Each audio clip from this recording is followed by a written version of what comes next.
વંદે માતરમ વિદ્યાર્થી મિત્રો, આજે આપણે ચેપ્ટર નંબર 5 બરાબર ચેપ્ટર નંબર 5ના પાઠ્યપુસ્તકના ઉદાહરણો જોવાના છે.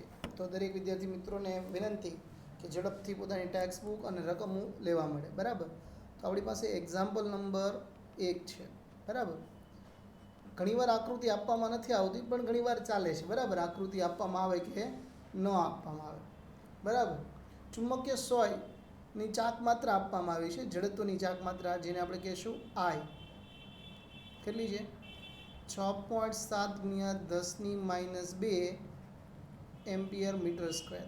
બરાબર, સોયની ચુંબકીય ચાક માત્રા અને જડત્વની ચાક માત્રા.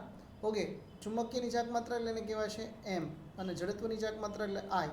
7.5 × 10⁻6 kg મીટર સ્ક્વેર. બરાબર, આ બહુ ધ્યાન રાખવાના. એ ચુંબકીય ચાક માત્રા જડત્વ એટલે દળ આધારિત, આપણે એને ઇનિશિયા કહીએ છીએ. બરાબર, અને સેકન્ડ 6.70 સેકન્ડ એટલે કે ટી બરાબરની વાત છે, અને 10 દોલનો પૂરા કરે છે. તો ચુંબકીય ક્ષેત્રનું મૂલ્ય કેટલું થશે? બરાબર, ટી બરાબર આરામથી તમને સમય આપી દીધો છે. બરાબર, 6.70 સેકન્ડ. બરાબર, અને દોલનની સંખ્યા એટલે એન, 10 દોલનો. તો સૌપ્રથમ વાર તો તમારે આવર્તકાળ થાય છે, એટલે એના માટે આપણે સમય ગોતી લેવો જોઈએ. તો આપણે સમય ગોતીએ એટલે આપણી પાસે સૂત્ર યાદ હશે, T.N વાળું. ખબર જ હશે ને કે આવર્તકાળ માટે વાત થઈ છે, દોલન પૂરા કરે છે. દોલન માટે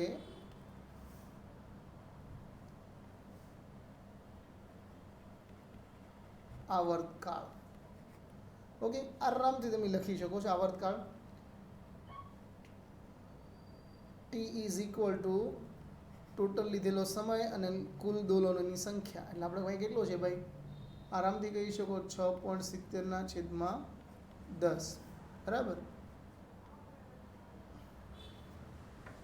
એટલે એમનો જવાબ આરામથી તમે આપી શકશો. કેટલો થશે? 0.6. બરાબર, એટલે મેં પણ લખી રાખ્યો છે, તમે પણ લખી રાખો કે સેકન્ડમાં. આ એનો જવાબ છે. હવે હું કીધું છે ચુંબકીય ક્ષેત્રનું મૂલ્ય, એટલે આપણો બીજો દાખલો શરૂ થયો. ચુંબકીય ક્ષેત્રનું મૂલ્ય એટલે આવર્તકાળનું ચુંબકીય ક્ષેત્રનો જવાબ ખબર છે. T ઇઝ ઇક્વલ ટુ 2π વર્ગમૂળની અંદર I/MB. યાદ હશે ને ચુંબકીય ક્ષેત્ર કેટલું આપેલું છે કે n. તમે જે પણ એ સૂત્ર અજમાવવા માગતા હો તે આવર્તકાળ. તો અહીંયા આપણે શું ફોર્મ્યુલા વાપરી શકશું? એકદમ સરસ રીતે વાપરવા જઈએ તો T² બરાબર 2MB. બરાબર, એટલે ક્લિયર વસ્તુ થઈ ગઈ. તો આનો વર્ક કરો એટલે શું થશે? આપણી પાસે વર્ક કરી શકો છો તમે આનો બંને બાજુ. એટલે શું થાય? T² is equal to 4π I/MB. તો બીને કરતાં બનાવો એટલે શું થાય? 4πI/MT². કિંમત મૂકો 4, 3.14. જડત્વની ચાક માત્રા કેટલી છે? રકમમાં ચેક કરી શકો છો તમે. વારાઘણે આરામથી હું અહીં કહી દઉં છું તમને. 7.5 × 10⁻6 મેગ્નેટ છે 6.7 × 10⁻2 અને 0.67 જે અમને મળ્યું એનો વર્ગ. એટલે કેટલી કિંમત થશે? તમારો કરશો જવાબ તો 0.01 ટેસ્લા આવશે. બરાબર, આરામથી જણાવી શકશો. બરાબર, ફટાફટ કરીને આપણે કામ કરી શકીએ. બરાબર, આ રીતે તમે એના જવાબો શોધી શકો છો. આગળ બીજો દાખલો લઈએ. બહુ સરસ મજાનો દાખલો આપ્યો છે. એક નાના ગજ્ય ચુંબકની અક્ષ પર 80 ગોસ જેટલું બાહ્ય ચુંબકીય ક્ષેત્ર છે. એટલે તમારી પાસે ડેટા શું થયો? બાહ્ય ચુંબકીય ક્ષેત્ર 800 ગોસ. એટલે કેટલું થાય? 800 × 10⁻4. અને ખૂણો કેટલાનો આપે છે? 30નો ખૂણો.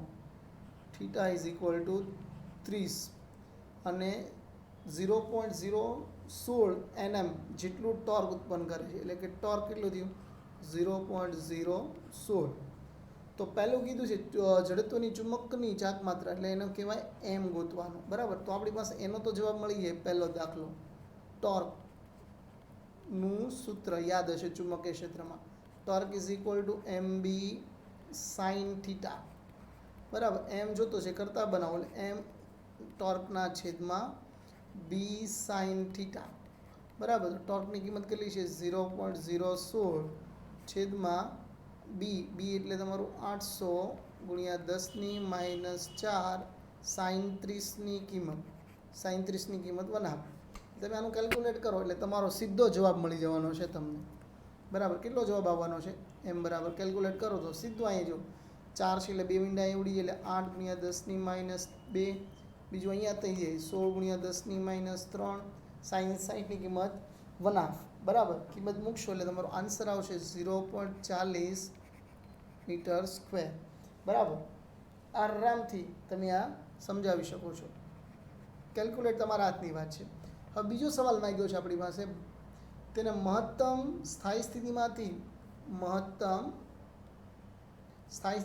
મહત્તમ અસ્થાયી સ્થિતિમાં લાવવા માટે કેટલું કાર્ય કરવું પડે? બરાબર. તો બહુ ઇઝી કન્ટેન્ટ છે. કેટલું કાર્ય કરવું પડે? કાર્યની ફોર્મ્યુલા મૂકી દઈએ આપણે. તો આપણો અહીંયા બીજો દાખલો શરૂઆત કરીએ. તો W બરાબર MB cos થીટા. યાદ કરજો, cos થીટા 1 - cos થીટા 2. આપણે આ ફોર્મ્યુલા જોયેલી. કિંમત મૂકી દઈશું એટલે આપણો જવાબ આવી જશે તમારું 0.40. બીની કિંમત તો ખબર છે 800 ગુણ્યા 10⁻⁴ cos થીટા એટલે 0 અને કેટલું થશે? મહત્તમમાંથી જાય એટલે 180. બરાબર. આ તમારું કેલ્ક્યુલેટ થશે. બરાબર.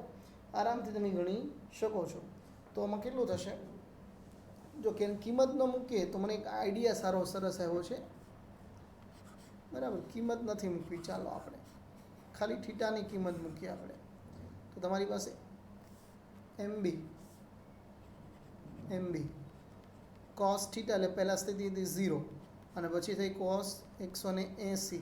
cos 180 એટલે કેટલા થાય? -1. cos 1 -1 એટલે +1 એટલે 2MB.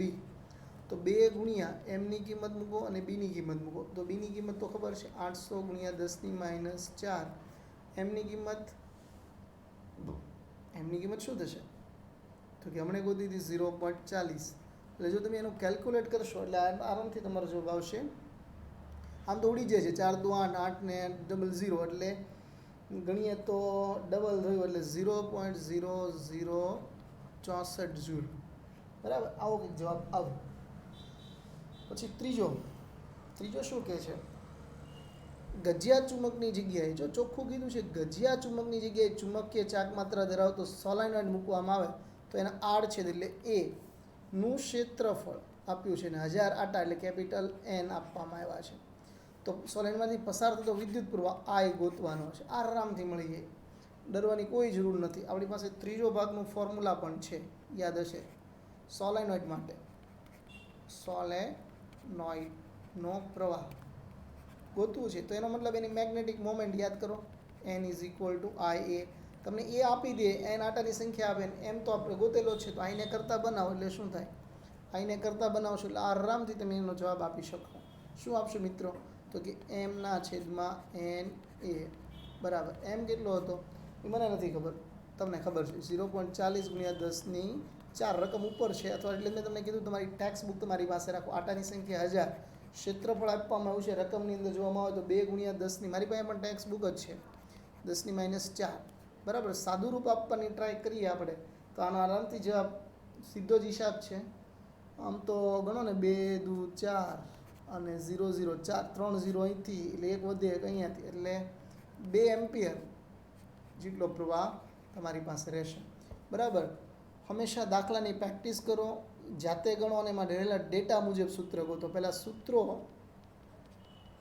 તૈયાર કરો. બરાબર. અને એના સિસ્ટમ પ્રમાણે એને વાપરતા શીખી જાઓ. એના માટે તમારે થિયરીનું વાંચન વધારો. બરાબર વિદ્યાર્થી મિત્રો. સોનેરી આવી છે, બીજું કંઈ નથી એમાં. આગળ બહુ સરસ મજાનું આપવું છે કેસ. હવે રકમ આપવામાં આવી છે અને આરામથી આવું મેં થિયરીમાં સમજાવ્યું હતું એટલે ફટાફટ લેવાય એટલા માટે. આગળનું એક્ઝામ્પલ છે. એક્ઝામ્પલ નંબર ગણવા જઈએ તો આપણે ગણીએ તો ત્રીજું. એક ગજિયા ચુંબકની લંબાઈને લંબરૂપી કાપવાનો છે અને એક વખત લંબાઈને સમાંતર કરો તો શું થાય? બરાબર. એક પ્રશ્ન પહેલાં આપણે આ જોઈ લઈએ, પછી બીજાની વાત કરશું આપણે. તો બહુ ઇઝી આન્સર આપવામાં આવશે એમાં.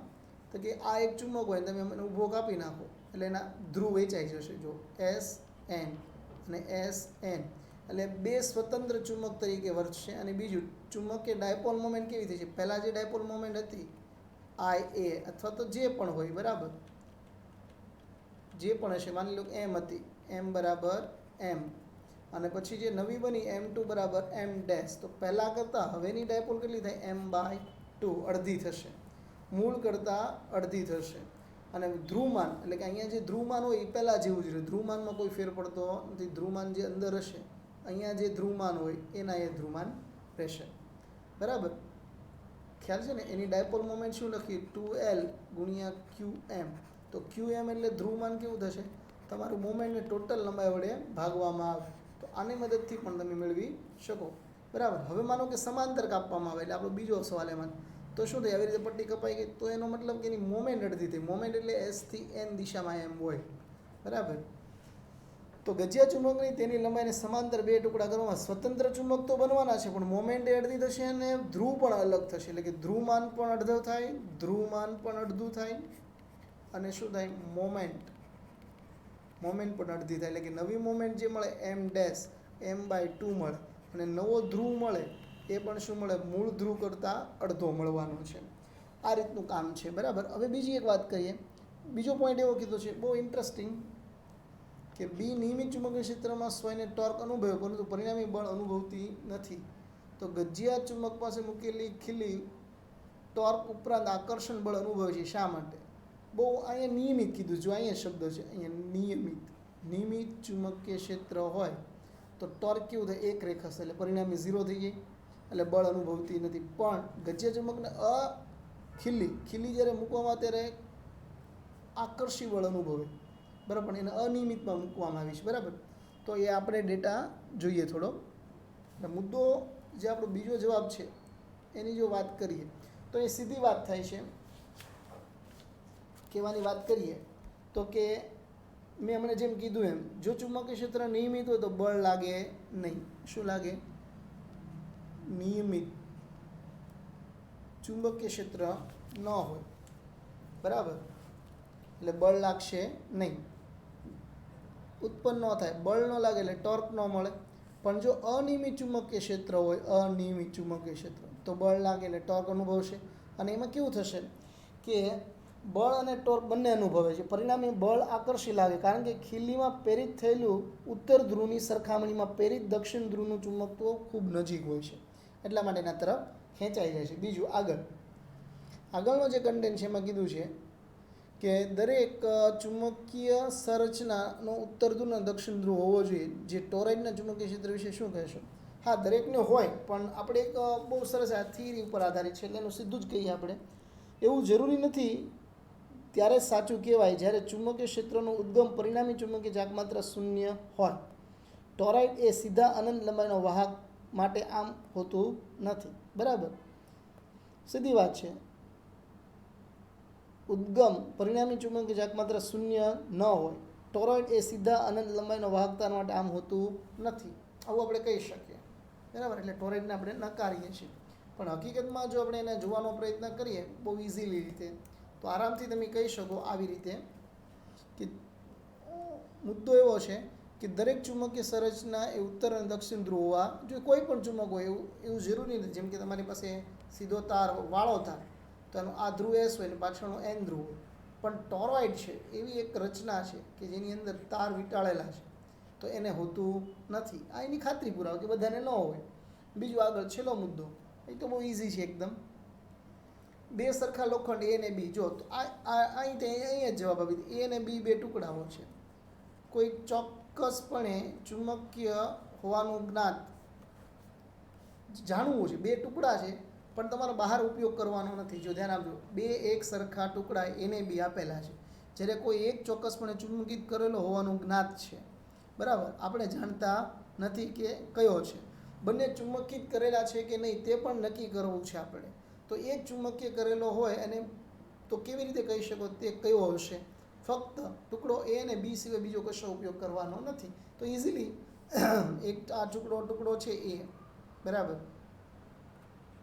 એના માટે શું કરશું? એ માટે તો કે એની નજીક બીને લઈ આવું, બરાબર. આરામથી તમે સમજી શકો છો કે જ્યારે તમે એની નજીક બીને લાવશો તો આકર્ષણ અપાકર્ષણ કરશે. જો એ ચોંટી જાય તો ખબર પડશે બંને ચુંબક છે.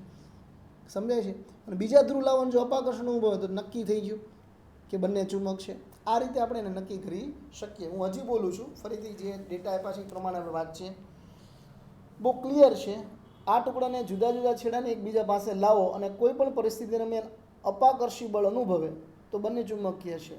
પણ ફરીથી પાછા એના વિરોધી છેડા લાવો, જો એકબીજાને ચોંટી છે તો બંને ચુંબક છે. પણ જો અપાકર્ષણ ન કરે તો આપણે નક્કી કરી શકીએ ચુંબક એક ચુંબક છે ને એક ચુંબક નથી. બરાબર, આ રીતે ડિસાઇડ લેવાનું છે આપણે.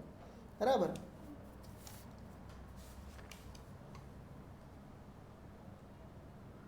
નાનકડો દાખલો ના એમપી આગળના થિયરી કરતા, બરાબર. 5 સેન્ટીમીટર લંબાઈના ગજિયા ચુંબકના કેન્દ્રથી 50 સેન્ટીમીટર અંતરે વિષુવ રેખા અને અક્ષી રેખાનું મૂલ્ય કેટલું? ઉદાહરણ પ્રમાણે વાત કરવાની છે અને આપણે બંને મોમેન્ટ આપી છે. આરામથી બંને વાત કરી શકો છો તમે. બંને વાતમાં જોઈએ તો અક્ષ માટેનું આપણે ખબર છે, અક્ષીસનું ફોર્મ્યુલા ખબર હશે ને, અક્ષીય ક્ષેત્રો જેને બીઈ ઇક્વિટર, બરાબર, વિષુવવૃત્તાનું સૂત્ર શું છે? તો કે મ્યુ એમ અને રકમમાં આપણે કીધું એ પ્રમાણે 4πr ઘન. કિંમત મૂકી દો એટલે શું થાય? મ્યુ 10⁻⁷ એમ કેટલું આપ્યું છે? તો કે 0.4 એટલે 40 પણ કહેવાય. અને 4π એટલે અહીંયાથી 4π ઉડી જશે. મ્યુની કિંમત 4π × 10⁻⁷ અંતર કેટલું આપવામાં આવ્યું છે? 5 સેન્ટીમીટર. 5 સેન્ટીમીટર એટલે ઘન 0.5 ઘન. એટલે આરામથી તમે આનો જવાબ કોમેન્ટમાં આપી શકો. બીજું, જો તમને બીજું ફોર્મ્યુલા કહે તો શું થાય? મ્યુ છેદમાં 2m 4πr3. બરાબર, આ કિંમત મૂકશો એટલે એનો પણ તમને આન્સર મળી જશે. આનો આન્સર મેં નોંધ્યો છે એ પ્રમાણે 3.10⁻⁷ આનો આવશે 6.4 × 10⁻⁷ ટેસ્લા. રાઈટ? ઓકે, સરસ. આગળ એક નવો દાખલો છે, થોડોક વિચિત્ર પણ છે. બરાબર.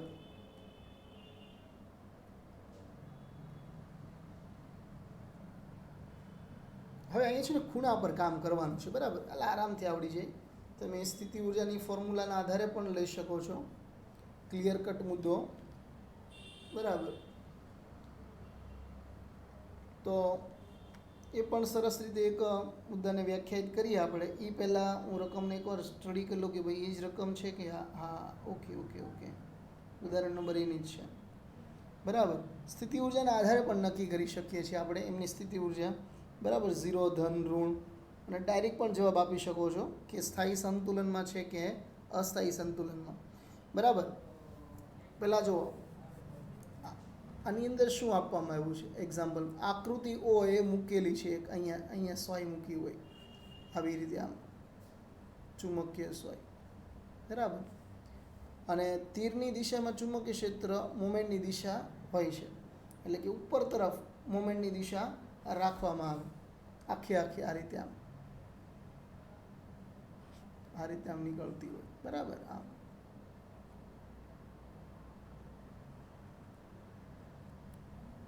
બરાબર. પછી પાછી નીચેથી એન્ટર થઈ જતી હોય આમ આ એન્ટર થાય છે. આકૃતિમાં ઓ બિંદુએ મૂકેલી અને ચુંબકીય સોય પી દર્શાવે છે. તીરની નિશાની તેની ચુંબકીય ચાકમાત્રા મોમેન્ટની દિશા દર્શાવે. બીજે તીર તેની બીજી ચુંબકીય સોય ક્યુસનું સ્થાન બતાવે. તો આ સંરચનામાં તંત્ર સંતુલિત નથી. આ સંરચનામાં સ્થાયી અને અસ્થાયી સંતુલન હશે. આપેલી બધી ગોઠવણી લઘુત્તમ સ્થિતિ અનુરૂપ કઈ શરતનું પાલન કરવાની છે એ જણાવવાનું છે. તો માની લો કે હું Q1 માટેની વાત કરું. Q1 અહીંયા છે તો એની મોમેન્ટ આમ છે. બરાબર, એટલે કે આમ કહીએ, એક મોમેન્ટ આમ છે અને એક મોમેન્ટ આમ છે, એટલે 90નો ખૂણો થયો એની વચ્ચે. એટલે આપણે શું લખી શકીએ? Q1ના સ્થાને ધ્યાન આપજો. Q1 ખાલી એક જ સજેશન આપું છું કે આ એક જોઈ લ્યો, પછી બાકી બધા થઈ જશે. M1 B1 વચ્ચેનો ખૂણો, વચ્ચેનો કોણ કેટલાનો બને છે ભાઈ? તો કે θ1 90નો બને છે. થોડુંક હોમવર્ક કરીને રાખવું પડે, નહીંતર આ સવાલ સમજાયો નથી. Q1 બરાબર -M1B1 cos θ. કિંમત મૂકો એટલે જવાબ શું આવ્યો તમારો? 0. બરાબર, 90નો ખૂણો એટલે કહેવાય 0 જવાબ આવે એટલે તંત્ર સંતુલનમાં નથી. તો આવા ખૂણા 90ના ખૂણા ક્યાં ક્યાં બને છે? તો Q2 સાથે પણ 90નો ખૂણો બને છે. જો આ Q2ની કિંમત છે, આ Q2 અને આ Q1 અને આ તમારું ઓની સાથે અહીંયા 90નું બને, અહીંયા 90, એટલે U2 પણ સંતુલનમાં નથી, એટલે એનો પણ જવાબ 0 આવશે. બરાબર. એવી રીતે Q3 જુઓ, Q3 બરાબર, Q3 નીચે તરફ છે અને આમની લાઈન ઉપર તરફ છે. તો Q3માં QM અને Q3 વચ્ચેનો ખૂણો 0 છે. બરાબર, તો 0 છે એટલે સંતુલનમાં થશે ને. કેવું થશે? ખૂણો કેટલાનો થાય? 180 થાય. થાય કે ન થાય ભાઈ? કે 0 થઈ ગયો Q3 ડાયપોલ મોમેન્ટ પ્રમાણે. તો એનું -M3B3 આવશે, એટલે કેવું થશે? સંતુલનમાં છે, સમતુલનમાં છે.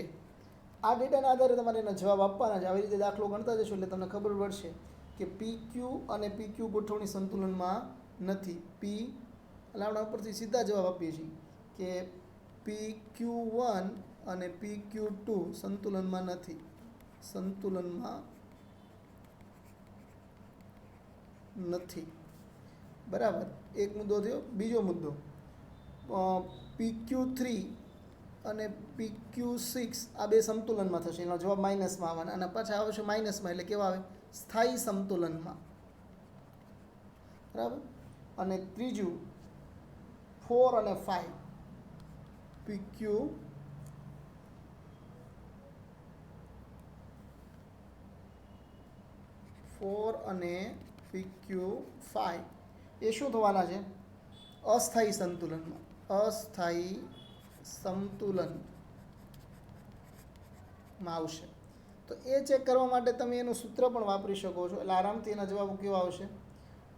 4ની અંદર ધન આવશે. કેવા આવશે? QU5 એટલે તમે મૂકશો તો M5B5 એટલે આ ધન જવાબો આવશે. આરામથી મૂકી શકો Q5 માટે. જો બેની દિશા ઉપર તરફ છે, બરાબર, એટલા માટે. તો આવા દાખલા ઝડપથી નિહાળો અને ઝડપથી બનતા જાય એવું આપણે તાત્પર્ય રાખીએ. બરાબર. અને હજી એક નાનો દાખલો લઈ લઉં એટલે તમારા માટે પણ મોટો દાખલો, અને પછી લઈશું આપણે કાલની ભાષામાં. તો અહીંયા કીધું છે કે પૃથ્વીનો વિષુવવૃત્ત પાસે 0.4 ગીગાહર્ટ્ઝ જેટલું ધ્રુવીય ચાકમાત્રા શોધો. તો આરામથી મળી જાય. ધ્રુવીય ચાકમાત્રા ગોતવી છે, એની ફોર્મ્યુલા વિષુવવૃત્તનું ચુંબકીય ક્ષેત્ર થયું ને એનું મતલબ. તો હમણાં જ ગોત્યું હતું આપણે ચુંબકીય ક્ષેત્ર. તો કે B = μ2m 2π નહીં આવે ને અક્ષ માટે, r3. આમાં કિંમત મૂકો એટલે સીધો આન્સર 4π × 10⁻⁷. એમ કેટલો છે? લગભગ, એટલે એમ તો મોમેન્ટ ગોતવાનું છે ને, એમ ગોતવાનું. અંતર, તો અંતર આપ્યું નથી, ડાયપોલ મોમેન્ટનું અંતર આ પૃથ્વીનું કીધું છે, એટલે આપણે પૃથ્વીની ત્રિજ્યા લેવી પડશે ભાઈ, 6400 કિલોમીટર. આ યાદ રાખી લેવું. એટલા માટે મોસ્ટ ટાઈમ બી બને છે.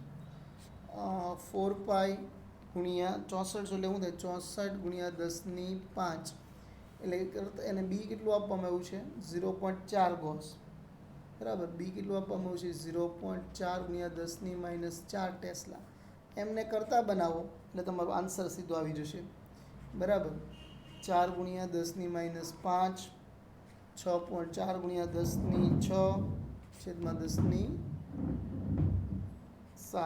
એટલે કેટલો જવાબ આવશે? 1.05 × 10⁻23.